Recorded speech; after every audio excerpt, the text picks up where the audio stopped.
کثرت سے دعا کرنے والوں کا بیان ہے۔ متعدد روایات میں یہ مضمون وارد ہوا ہے۔ بعض روایات میں ہے کہ ملائکہ اس کے لیے استغفار کرتے ہیں۔ حضرت الیاس صاحب نور اللہ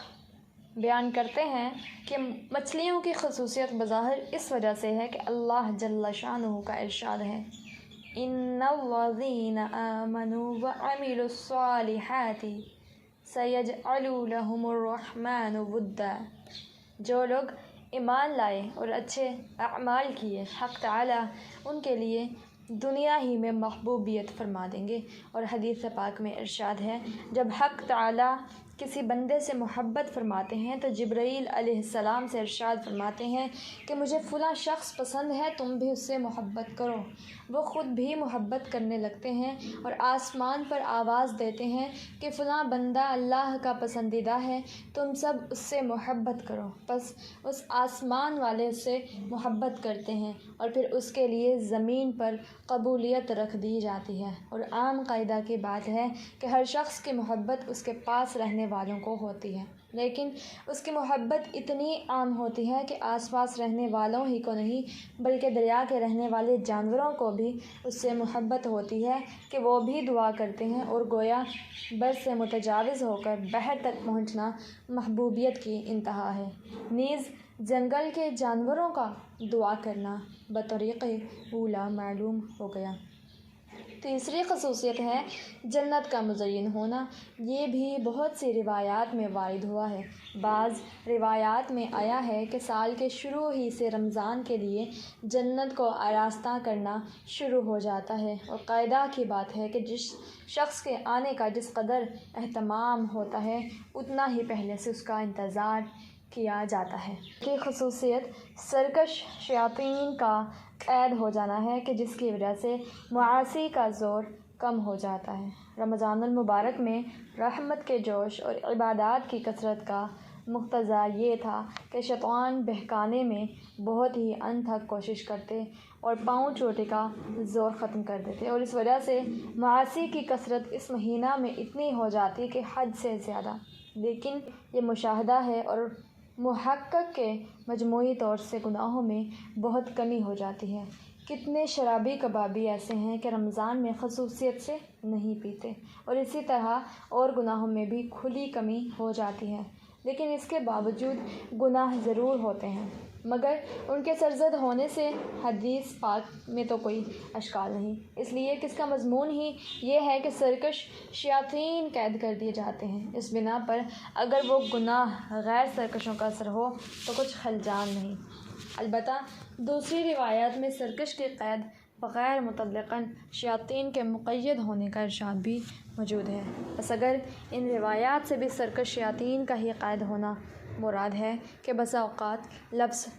مطلقاً بولا جاتا ہے مگر دوسری جگہ سے اس کی قیودات معلوم ہو جاتی ہیں، تب بھی کوئی اشکال نہیں رہا۔ البتہ اگر ان روایت سے سب شیاطین کا محبوس ہونا مراد ہو تب بھی ان معاصی کے صادر ہونے سے کچھ خلجان نہ ہونا چاہیے، اس لیے کہ اگرچہ معاصی عموماً شیاطین کے اثر سے ہوتے ہیں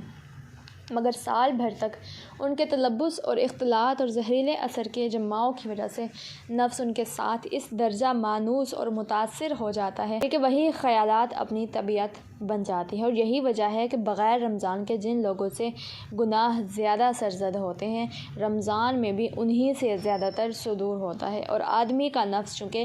ساتھ رہتا ہے اسی لیے اس کا اثر۔ دوسری بات ایک اور بھی ہے، نبی کریم صلی اللہ علیہ وآلہ وسلم کا ارشاد ہے کہ جب آدمی کوئی گناہ کرتا ہے تو اس کے قلب میں ایک کالا نقطہ لگ جاتا ہے، اگر وہ سچی توبہ کر لیتا ہے تو وہ دھل جاتا ہے ورنہ لگا رہتا ہے، اور اگر دوسری مرتبہ گناہ کرتا ہے تو دوسرا نقطہ لگ جاتا ہے حتیٰ کہ اس کا قلب بالکل سیاہ ہو جاتا ہے، پھر خیر کی بات اس کے قلب تک نہیں پہنچتی۔ اسی کو حق تعالیٰ نے اپنے کلام پاک میں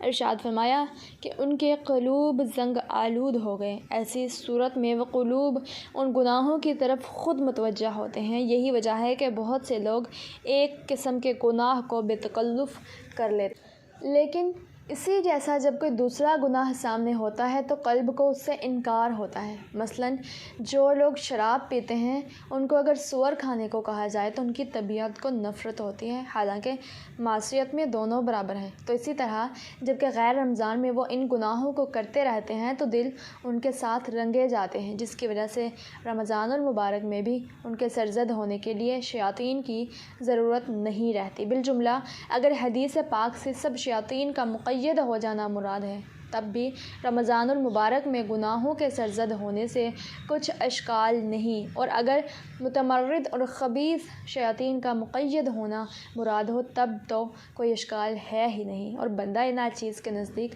یہی توجیہ اولیٰ ہے، اور ہر شخص اس کو غور کر سکتا ہے اور تجربہ کر سکتا ہے کہ رمضان المبارک میں نیکی کرنے کے لیے یا کسی معصیت سے بچنے کے لیے اتنے زور لگانے نہیں پڑتے جتنے کہ غیر رمضان میں پڑتے ہیں، تھوڑی سی ہمت اور توجہ کافی ہو جاتی ہے۔